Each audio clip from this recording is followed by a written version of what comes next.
भव्य शादी के दिन जब सब दूल्हा राघव और दुल्हन लिली का इंतजार कर रहे थे, दूल्हा दुल्हन को लेने कमरे में पहुंचा। दरवाजा खुलते ही सभी स्तब्ध रह गए। लिली बिस्तर पर निर्जीव पड़ी थी। उसकी गर्दन पर वही विशेष डिजाइन वाला पेन पड़ा था जिसे सिर्फ राघव ही इस्तेमाल करता था। तुरंत सबकी नजरें राघव पर उठीं।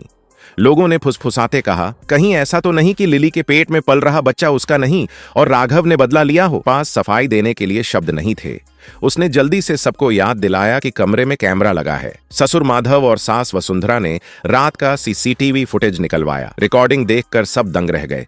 कल रात कोई नकाबपोश लिली के कमरे में आया और उसे बेहोश कर झड़ दे गया और मास्क हटाते ही चेहरा राघव का ही था। माधव गुस्से से कांप उठा, पास पड़ी फल काटने की छुरी उठाई और राघव पर झपटा। लेकिन तभी कुछ अजीब हुआ। समय मानो उल्टा चलने लगा। राघव ने पलक झपकते खुद को शादी की पूर्व संध्या पर पाया। वह उलझन में सोचने लगा, कौन उसकी जान लेने और लिली को मारने की योजना बना रहा है। शक की सुई सबसे पहले उसके करीबी दोस्त आदित्य पर गई। रात के 12 बजने की आवाज गूंजी। राघव को याद आया, पिछली बार इसी समय सब कुछ बिगड़ा था। तभी लिली की सहेली सिया अचानक उठ खड़ी हुई और नशे में चिल्लाने लगी, लिली के कई चाहने वाले हैं, पेट में पल रहा बच्चा राघव का नहीं है। राघव का चेहरा पीला पड़ गया, पर वह जानता था कि गुस्से में मंच छोड़ना उसे ही दोषी ठहराएगा। लिली ने राघव का हाथ पकड़कर कहा, यह सब झूठ है। राघव ने शांत मुस्कान के साथ जवाब दिया, मैं तुम पर भरोसा करता हूँ। ये देखकर आदित्य तमतमा उठा, जैसे किसी ने उसके राज पर चोट कर दी हो। आदित्य गरज उठा, तू बस दिखावा कर रहा है। राघव समझ गया, आदित्य उसे भड़काना चाहता है ताकि कत्ल का इल्जाम उसी पर लगे। राघव ने उल्टा मुस्कुराते हुए पूछा, आदित्य, ये तो हमारा निजी मामला है, फिर तू इतना परेशान क्यों है? दोस्तों ने बीच बचाव किया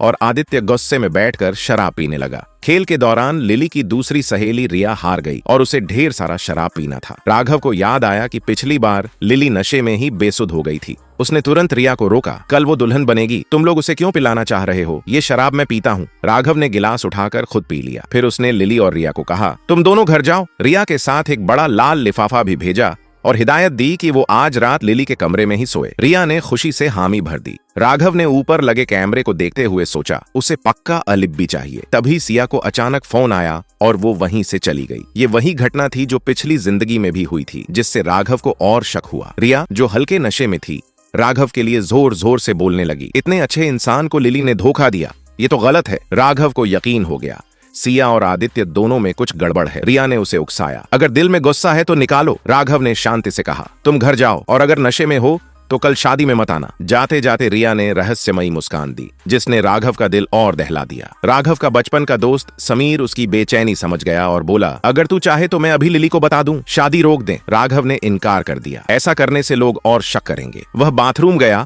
और लिली का दिया कस्टम पेन टॉयलेट में बहा दिया। सुबह 7 बजे सब बारात लेकर लिली के घर पहुंचे। राघव ने चारों ओर देखा, कौन है जो उसके और लिली के खिलाफ साजिश कर रहा है। सास ने बताया कि लिली पिछली रात जल्दी सो गई थी। राघव को यकीन था कि अब कुछ नहीं होगा, पर तभी सिया आ गई। माफ करना राघव, कल रात ज्यादा पी ली थी, सो गई थी। पिछली बार भी सिया ऐसे ही देर से आई थी। राघव चौंका, इतने बदलाव के बाद भी कहानी वैसी ही क्यों है? दरवाजा खुलते ही वही मंजर, लिली बिस्तर पर मृत। राघव के भीतर दर्द और गुस्से का तूफान उमड़ा। मेरी शादी की रात किसने लिली को मारा? कितनी नफरत थी कि नए जीवन के दिन उसकी जान ले ली। वसुंधरा चिल्लाई, अगर मुझे कातिल मिल गया तो टुकड़े टुकड़े कर दूंगी। फर्श पर वही कस्टम पेन पड़ा था, वही जो राघव ने बहा दिया था। राघव दंग रह गया, मैंने तो ये फेंक दिया था, ये यहाँ कैसे? माधव गरज उठा, जरूर तुम ही हो जिसने लिली को मारा। तुम्हें गुस्सा था कि बच्चा तुम्हारा नहीं, इसलिए। लिली अब भी निश्चल पड़ी थी। राघव के कानों में चारों तरफ चीखें गूंज रही थीं। सबकी आंखों में उसी के लिए नफरत थी। समय जैसे रुक गया। राघव सोच रहा था, कितनी बार जीना पड़ेगा ये रात? कौन है असली कातिल? कब टूटेगा ये शाप?